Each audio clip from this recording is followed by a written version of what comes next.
In 1950, the United States beat England at the World Cup, one of the greatest upsets in the sport's history. Most Americans didn't even hear about it, and then the US didn't qualify for another World Cup for 40 years. Not a bad team, not a fluke result, a country that had already decided, somewhere along the way, that this sport wasn't for them. Here's how it actually works. Start with the basics. Football, the global kind, the one you play with your feet, needs three things to take root.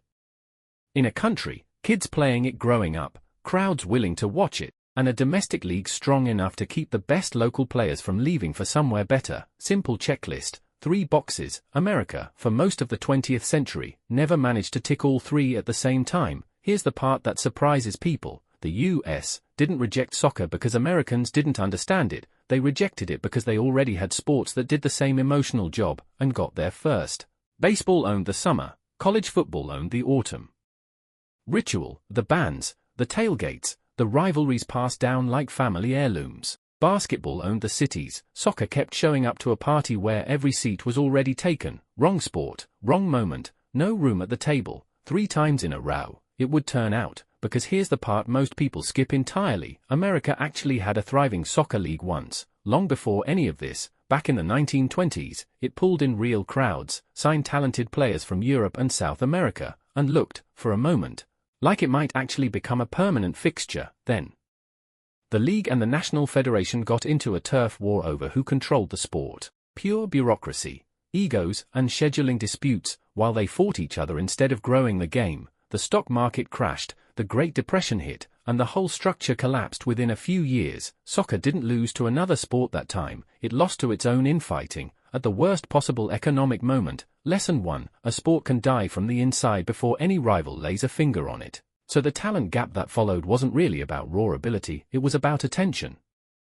And attention is the resource everything else depends on. Without crowds, no money. Without money, no real league. Without a league, no path for a talented teenager to go pro instead of quitting at 18 to get a normal job. One missing piece, and the whole chain breaks, not dramatically, quietly, every single time. Now here's where the opening hook comes back around. That 1950 win over England arrived into exactly this kind of vacuum. The English squad were full-time professionals, paid to play football for a living.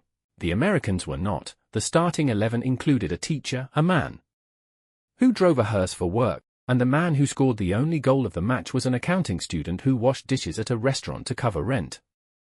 Whether you like the romance of that story or not, it happens anyway. The better team, on paper, lost, and almost nobody back home noticed, because there was no domestic league worth bragging about, and no youth pipeline ready to inherit the moment. The miracle happened in a vacuum, and vacuums don't grow anything on their own. So in the 1970s, America tried again, this time on purpose.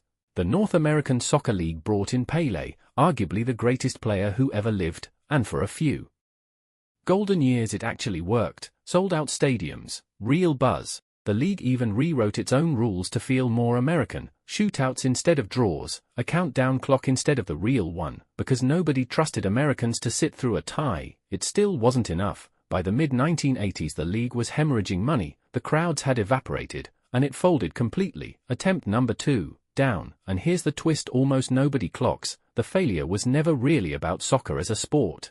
It was about timing, and about culture deciding, often without ever saying so out loud, what counted as authentically ours. The NASL collapsed right as the Cold War heated back up, and American money and attention flowed toward sports where the US could be the undefeated world champion. Soccer was a game the entire planet already owned. It didn't fit that particular story, not because it was foreign, because it was already taken by everyone else first. Which brings us to right now. The US is hosting the World Cup again this year, decades removed from that 40-year drought, with a domestic league that actually survives season to season, and a generation of kids who grew up playing the sport their parents never got to properly watch on television. The drought didn't end because America suddenly mastered the offside rule overnight. It ended because the structure finally got built, piece by piece, over decades. On the third real attempt, kids playing, crowds watching, a league worth staying for instead of leaving.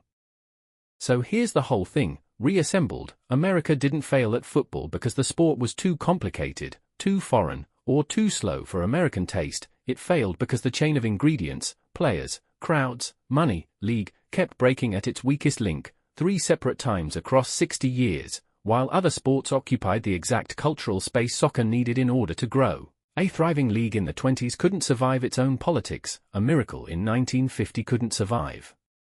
Having nothing behind it, Pelé in the 70s couldn't survive the league's own balance sheet. It took infrastructure, not inspiration, and infrastructure is slow, unglamorous, and apparently allergic to shortcuts. Once it finally held, the results changed almost overnight. Same sport, different foundation underneath it, entirely different outcome on the scoreboard. The game didn't change, you did. You're welcome. Subscribe if you like this, it really means a lot.